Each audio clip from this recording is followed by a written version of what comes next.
And another one that's even a little bit more to the point, and this is not The Art of War, it's The War of Art. And this is a book on personal productivity, but there's enormous value in this book because it teaches you how to kind of conquer the resistance that you encounter whenever you're trying to forego immediate gratification in favor of long-term growth or development. And that, look, think about it. Isn't that the definition of maturity? Isn't the definition of maturity to be able to delay immediate gratification in favor of long-term growth? If you have a kid and they earn some allowance, don't you try to say, hey, don't just spend it, save it, and then eventually you can get something really nice for yourself. That is the definition of maturity. And so anytime you're going to start a diet, start an exercise program, start a business, write the next great American novel, go into a spiritual development program of some sort, you'll always procrastinate. And what Stephen here says is the reason you're procrastinating is because you're battling this force called the resistance with a capital R. And his thoughts on how to battle the resistance are to think of yourself as a professional as opposed to an amateur. And so here's a couple of his points on that. You know, an amateur is a weekend warrior, a pro works at it every day. Pro does it for real. Okay? And this is a big one here because a lot of people never start because they're afraid of what will happen if they don't succeed, right? If you identify yourself, for example, if my goal is to be the best-selling fitness author of all time, and my whole identity and well-being is completely tied up in that idea, I'm never going to start writing that book, man, because what if it doesn't work? I'm toast. Okay? A professional, on the other hand, realizes that, you know, the way to improve is to put yourself on the line and to put your work out into the world and to let it happen and to suffer the criticism. And you know what? If the reviews are bad, you just chunk on and do the next thing. And you know, if they're good, then that's okay. So there is no agony and no joy in victory, no agony in defeat, right? An old weightlifter saying. Okay?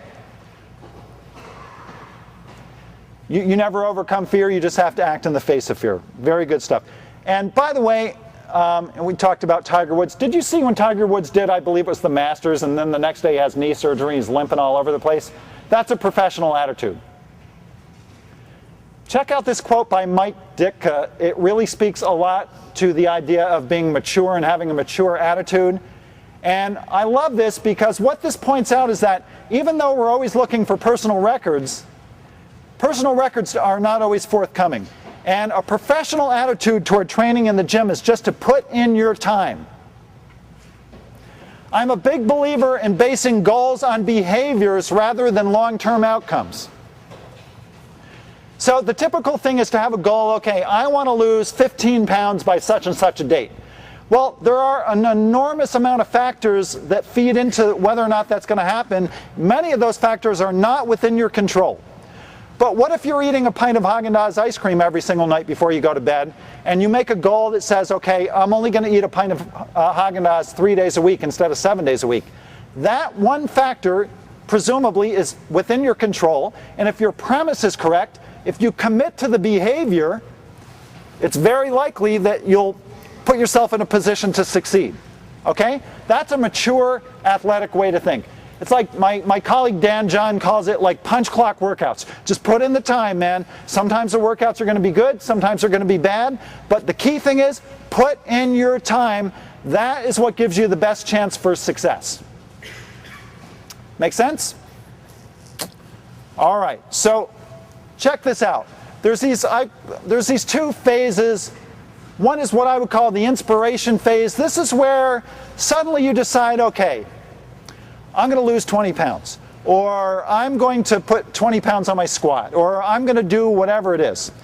And you find the perfect training program, you find the perfect diet, you're really excited, and at this point in the process, you're really focused on the rewards. You're focused on how good you're going to look with a six-pack or whatever it is. You're not really terribly focused on the costs. And I think it's really tremendously important to make a clear, honest inventory of the costs, because there is a cost. And if you're not honest and upfront with yourself about the costs, when you get into the perspiration phase, when you're really doing it, you're really confronted by those costs. Now you're in the gym humping it every day, you're not eating the foods you like, life is sucking, and you can barely even remember what the rewards were because life is getting tough. So I think that is a real key to behavior modification. I think it's really, really important. You guys saw the movie 300? If you haven't, it's pretty good stuff. Big time testosterone movies. So check it out. This is Vincent Reagan, one of the actors.